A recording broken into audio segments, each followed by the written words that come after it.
Over 2,500 years ago, in the heart of what is now Nigeria, there was a civilization crafting iron with a level of skill the rest of the world couldn't match for centuries. While ancient Europe still relied on bronze, while powerful Asian empires were just entering early metallurgy, the Nok people of Nigeria were operating advanced furnace, shaping iron tools and creating technologies that changed the future of an entire continent. They were not followers, they were pioneers, the earliest iron masters of Africa. This is the story of the Nok people, Africa's ancient metallurgical pioneers and the world's forgotten geniuses. After 1500 BC, the Nok culture emerged in central Nigeria, then vanished around 300 AD, leaving behind almost no written record. But what it did leave behind was enough to rewrite global history. Clay figures with impossible details, iron tools that showed mastery, not experimentation, and a metallurgical system so advanced that archaeologists still debate how they achieved it. The Nok Civilization did not discover iron, they mastered it. The first Nok artifacts were found by accident by tin miners in the 1920s. One of the earliest scholars to truly grasp the significance of this discovery was British archaeologist Bernard Fagg. He wasn't just intrigued by the terracotta heads, he was stunned by the evidence of advanced iron working around them. In his field reports, Fagg emphasized that the Nok were not experimenting. They were not beginners. They were already highly skilled iron technologists, operating complex furnaces capable of reaching temperatures over 1,000 degrees Celsius without modern tools, electricity, or even industrial systems. At a time when many parts of the world were still using stone stool, the Nok were forging iron weapons, farming equipment, and ceremonial objects. They were not behind, they were ahead. The Nok people did not just stumble into iron making, they engineered it.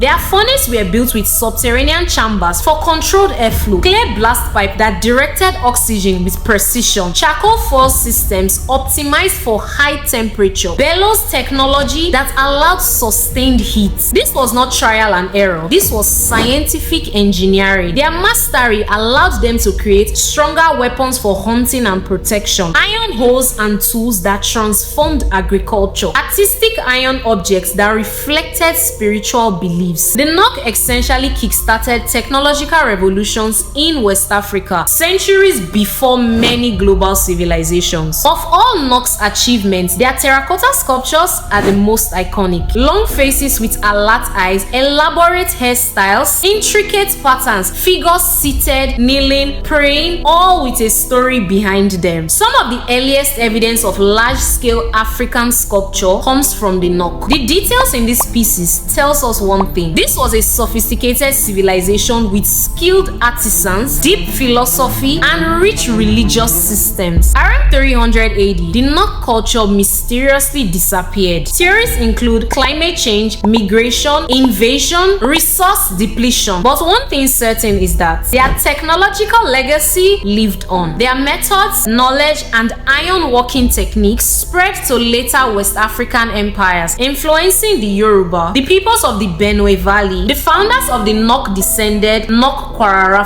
region, and eventually the advanced metallurgy seen in Benin and Oyo empires. The Nok people were not the end, they were the beginning. So next time you hear the story of early civilization, remember the Nok, the iron masters who shaped the destiny of West Africa, setting the stage for kingdoms that would later command global attention. Here at African Hamlet, we bring these forgotten narratives back to life, one story at a time. If this journey into Africa's ancient genius inspires you, hit that like button, subscribe, and join our growing community. Next week, we explore even deeper into Africa's deepest myths, innovations, and legendary past. Until then, stay deeply rooted.